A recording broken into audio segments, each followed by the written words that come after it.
Hi, welcome to Pennsylvania Newsmakers, and as always, thanks for watching. Well, we have our all-star business panel on the show. We're going to take a look at what would we talk about in May, the Pennsylvania state budget, and then one of our healthcare experts, Dr. Stuart Shapiro, will weigh in on healthcare and all matters related to that following these words. This is Pennsylvania Newsmakers, a fast-paced, unrehearsed weekly discussion with and about the leaders who shape your world. And now, here's your host, Terry Madonna. Hi, welcome back to the program. Well, we have our, is it Mother's Day, guys? Is that right? That's right. Mother's Day, Sunday. Well, the show, Friday, Saturday, Sunday, Monday to air. But joining me, getting the yays over there is Fred Anton. He's the CEO with the Pennsylvania Manufacturers Association. And Gene Barr, he's also a CEO with the Pennsylvania Chamber of Business and Industry. We have our all-star business panel.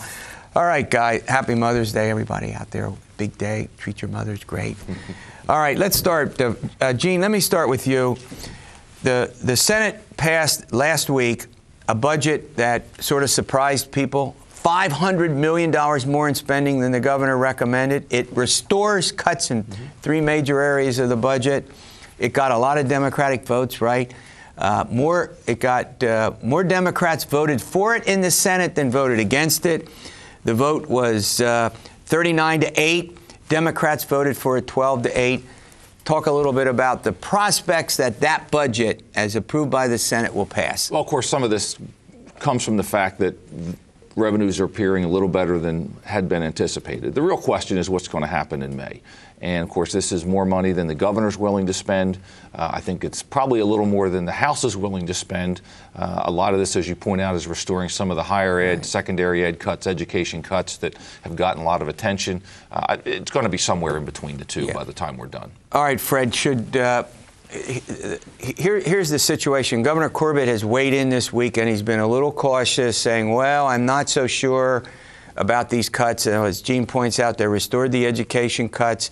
They put some of the money back into these county grants into health and human services in the county. They're restoring some of the cuts that were made, pretty much getting things back to where they were in last year's budget in many cases. Will Governor Corbett agree to this? Well, what Governor Corbett has said is the $500 million addition to the budget is the ceiling. That's the ceiling. So this moves the budget negotiation process along considerably in that if it's somewhere less than $500 million, well, the senators, particularly Budget Chairman Corman gets credit with the Penn State people for restoring some of the cuts. And, of course, the majority of this money that they're restoring is for higher education, both the 14 state-related and three of the four other schools. So I think this is moving toward now, what was particularly interesting to me was Corbett opening up the question of the pension situation, the unfunded pension liability. Now, when you get into things like the unfunded pension liability, when you get into issues like fixing roads and bridges, now you're getting into billion-dollar issues. Fred raises a good point here. I mean, it's one thing to pass a budget. This budget, as you accurately point out, uses about $500 million in new monies that they got because, the money that states collected revenue's a little better. Yeah, revenues are better. It's another thing, however, to getting into the transportation issues, which universally there's support for. Yes. Maybe not how to pay for it. Plus, as Fred points out, something like a $29 billion pension increase. But the governor doesn't seem that he wants to tackle those now. Put them off, do the budget now, and deal with those issues later. Do I got that about right? Well, I think what's going to happen is I think you're going to clearly see the budget. I think you're going to see a budget that's done fairly early. We really need to tackle this unemployment compensation, which is a $4 billion issue that needs to be taken care of. We're actually losing jobs over the issue. But you rightly point out, and I think the governor has talked about the fact pensions are a problem.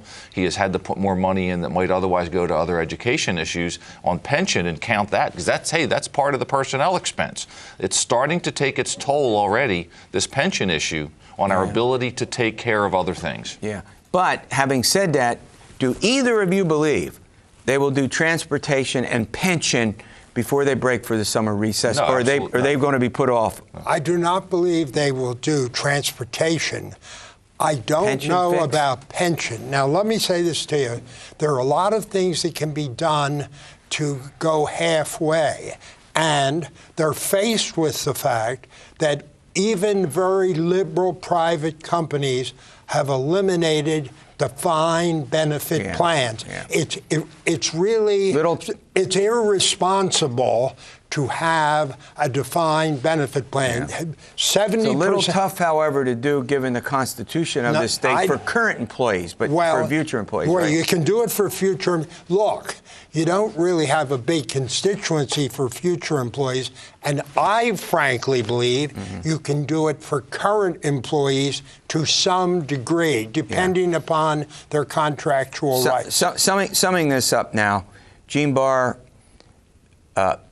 the Senate bill will go to the appropriation bill now goes to the House. Turzai may have a little more. The majority leader, Mike Turzai, a little more difficulty getting all of his members on board than the Senate leaders did. Is this likely to stay the way it is for the most part, or do you think there'll be big change or little change?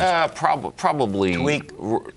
Moderate changes. I think it's going to be, as I said, a little bit less than 500. Let me go back to the pension issue, though, very briefly, because it's not just a state pension, it's a municipal. Both have to be solved before we proceed down this road. All right, we're going to run to a break. When we come back, we're going to talk a little bit about business taxes and some other aspects of the budget that need to be discussed. We'll be back in a moment. This broadcast of Pennsylvania Newsmakers is presented by the Pennsylvania Chamber of Business and Industry, the statewide voice of business, and by the Pennsylvania Cyber Charter School, bringing educational innovation and freedom to the children of Pennsylvania.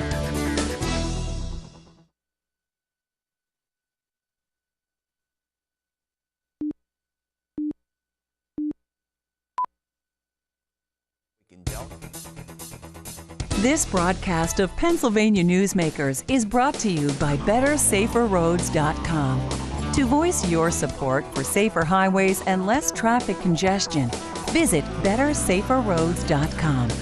And by the Pennsylvania Manufacturers Association. Business in Pennsylvania is our business. Hi, welcome back to the program. We're going to switch gears. Look, one of the hot topics in Harrisburg right now is property tax reform, getting rid of the infamous property tax, substituting sales or income tax. Fred Anton, take it away. This has come up for 40 years. Well, it's come up for 40 years, but it's intensifying because with the constriction of the state funding for municipalities and local education and so forth, these school districts, many of them are hurting. Now, there's been an attempt to limit the amount of money that can be raised locally for property taxes, and that's been through a number of reforms. The local officials are supposed to submit to referendum increases in local taxes, but they've been able to avoid it by getting exemptions and waivers and so forth. Good point. Well, and the local governments are funded largely by property taxes, and there's more and more controversy about people actually losing their homes, senior citizens. Gene Barr, Fred makes a couple of great points. Look, 40 years we've been through this. Increased sales tax, increased property tax. Get rid of all of the property taxes at the local, most unpopular tax. You've been around this stuff a long time. Does this have any chance? Does it have some chance? I don't know. But let me give you some cautions with this. First off, until we solve this pension problem we've talked about, all you're going to be doing is shifting around the cost for a greatly and over-expanding cost system to taxpayers. Two, if we shift those costs, for example, from individuals to businesses in the form of higher sales taxes, because business pays a significant part of sales tax in this Commonwealth.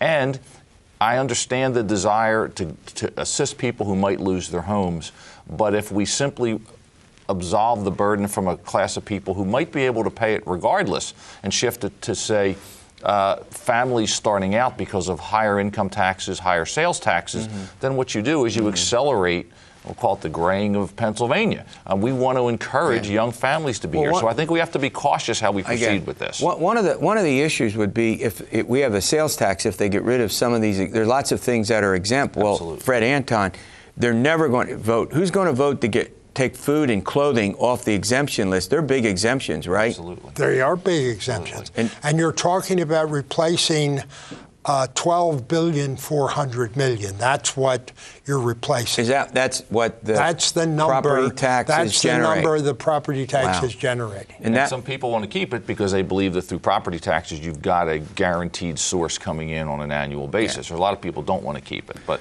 So, all right, I'm going to put you both on the spot. I'm going to start with Fred. Yes or no? Is it going to happen this session, by the end of the year, calendar year? No, it's not going to happen. Not going to happen. Gene not Barr? this session, no. Not this session. Nope. Do either of you think it has a reasonable chance? I mean, this has been debated for 40 years.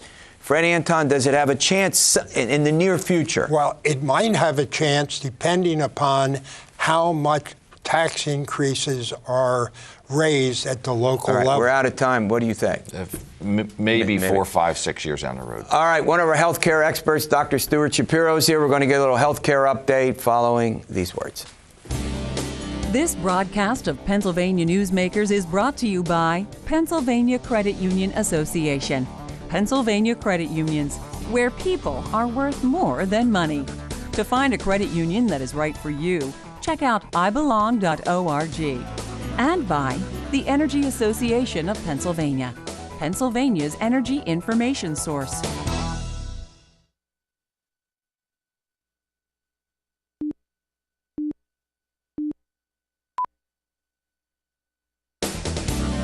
This broadcast of Pennsylvania Newsmakers is presented by the State System of Higher Education.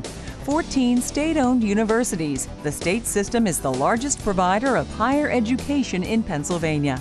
And by the Hospital and Health System Association of Pennsylvania, working towards a healthy Pennsylvania. Hi, welcome back to the program. Well, joining me as often is the case is Dr. Stuart Shapiro. He's one of the healthcare experts we call in from time to time. He brings us up to date on important changes in healthcare. He, of course, is the president and CEO of the Pennsylvania Healthcare Association. Hey, Stuart, before we get started, I want to tell you something. I have seen now more demonstrations, more folks lining up in the state capitol than I have in a long time, exercising, what do we call that, their First Amendment rights. Did you had a group that showed up and did something too, didn't you? Yeah, I had a group, but it was really a group advocating for seniors. And from across Pennsylvania came healthcare workers, not professional lobbyists. These were folks who came in the clothes they wear to work. Right. These are folks making $10, $12, $15 an hour. And they came and said, protect health care for seniors, and especially the frail elderly are in nursing homes.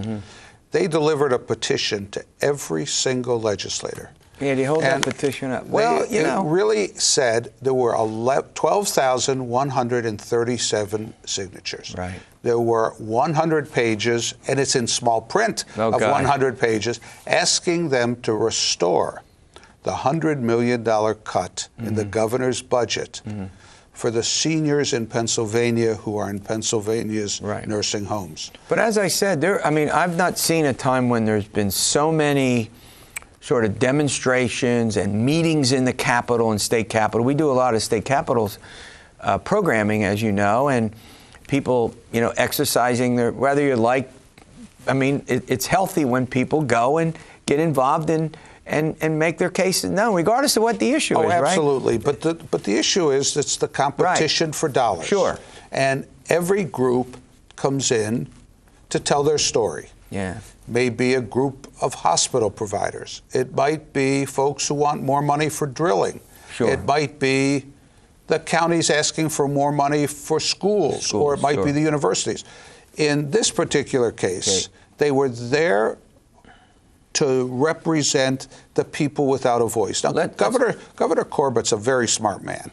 And in his first budget address a year and a half ago, he said, we are in a tough economy, and we need to pay for the must-haves, not the nice-to-haves.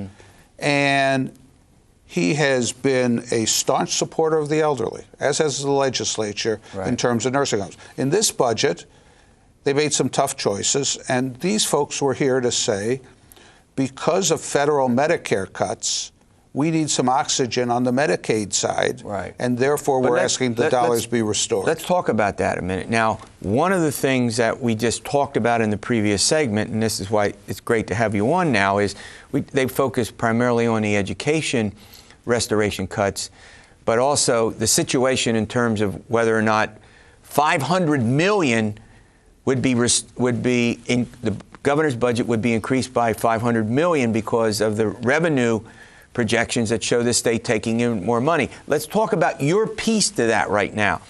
Where does it stand based on what the Senate did this week in restoring some monies to the programs that you're talking about now? Are you involved in the restoration? Absolutely. Well, talk and talk that's some of the good news.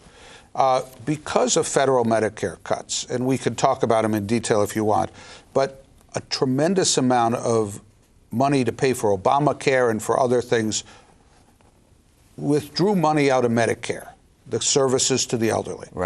And some of that needs to be restored through the Medicaid program. And is that in the state budget that the Senate approved in a bipartisan way, which was interesting because both sides voted for that. That's great. Restored about half the cuts for nursing homes, which means that there's a long way to go because the dollars are necessary to provide and to maintain the quality of care that is at its peak in Pennsylvania. Right. Okay, we're going to run to a break. When we come back, I want to get some perspective on this. $500 million. Has $100 million of it been restored into the medic? How much in dollars do you know? Yeah, I do. The state cut almost $50 million out of their budget, which is then matched by another $50 million in federal dollars. So that's how you get the $100 million. That's how you get the $100 million. And in this budget, it restores about $23 million of state dollars, so it brings the cut down to about $50 million rather than $100 million. So you're talking about we're halfway there. A halfway cut from what you had all gotten last year. Correct. In last year's budget. So that's good. So in other words, the Senate budget, and we're going to run to a break. When we come back, I want to talk about the Supreme Court case and the impact that it might have, the health care case. But let's clarify this. $500 million in new monies added to the governor's budget, $50 million in total from federal and state sources will come back to... Right, but that's not the comparison. The Senate budget added $500 million of state dollars. State dollars, that's correct. The money that's going to nursing homes or to the care for the elderly in nursing homes is $23 million of that $500. And then that brings in another... I got it. That's why we have you on the program, to keep me straight. All right, we'll be back in a minute. In June, we expect that the Supreme Court will hand down its decision on the constitutionality of the Affordable Health Care Act. What impact will that have? Stuart Shapiro will weigh in on that. This broadcast of Pennsylvania Newsmakers is presented by Highmark Blue Shield, changing the way health plans work for business with a variety of plan options for employers and more choices for employees. Information is available at highmark.com. Have a greater hand in your company's health. And by the Pennsylvania Healthcare Association, the future of long-term care.